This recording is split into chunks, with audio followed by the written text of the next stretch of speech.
बिछड़ा कुछ सदा से कि रुत ही बदल गई, बिछड़ा कुछ सदा से कि रुत ही बदल गई, एक शख्स सारे शहर को वीरान कर गया।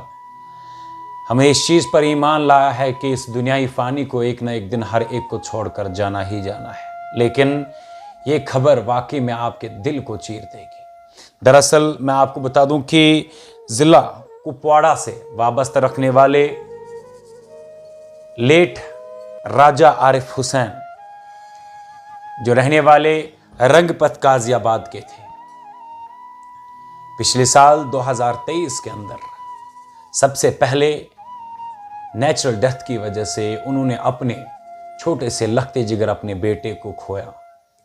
और इस साल शुरुआत में जनवरी 19, 2024 को खुद राजा आरिफ हुसैन इस दुनियाही फ़ानी को अलविदा कर गए। और उसके बाद घर में बची थी इस राजा आरिफ की शरीक हयात और उनके साथ में उन्हें सहारा देने वाली उनकी बेटी।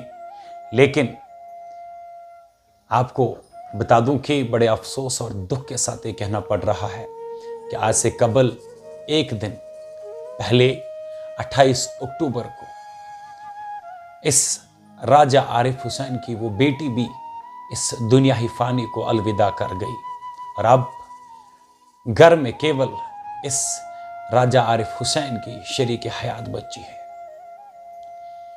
ये वाकई में दिल को चीर देती है ये बातें जब हम आप तक पहुंचा देते हैं। हालांकि मैं आपको बता दूं, मैं बहरहाल वाज़ह कर रहा हूं फिर से एक बार कि हमारा ईमान इसी बात को लेकर है कि हमने एक दिन इस दुनियाही फ़ानी को अलविदा करके चले जाना है। लेकिन इस तरीके की आजमाइशें जब अल्लाह किसी के घर पर डाल देते हैं तो वो पूरा बाग ही बिखर जाता है। खैर, हम अल्लाह ताला से दुआ करते हैं कि अल्लाह ताला राजा आरिफ हुसैन साहब को, उसके बेटे को और उसकी बेटी को जन्नत में आला से आला मुकाम अता करें। और खुसूसी तौर पर अब उनकी शरीक हयात जो घर में अकेली रह गई और वो केवल अब देखे तो कभी दीवारों के साथ, कभी अपने आप के साथ, कभी किसी और चीज़ के साथ बातें करती रहती है, इस चीज़ को लेकर कि शायद अभी ना अभी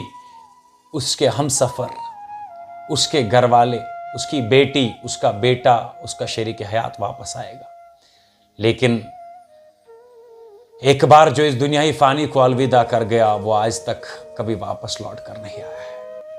हम अल्लाह ताला से दुआ करते हैं कि खुसूसी तौर पर इस आजमाइश की घड़ी में इस राजा आरिफ हुसैन साहब की शरीक हयात को सब्र व जमील अता करें। और इन इलाकों के लोगों से हमारी गुजारिश है कि इस आफत की घड़ी में आप ज़रूर कोशिश करें कि इस के शरीक हयात के साथ थोड़ा सा वक्त गुजारने की, ताकि इसके दिल पर जो बोझ है, जो शायद कभी नहीं जा पाएगा जब तक वो जिंदा है, लेकिन थोड़ा सा इसका बोझ हल्का करने की आप ज़रूर कोशिश करें।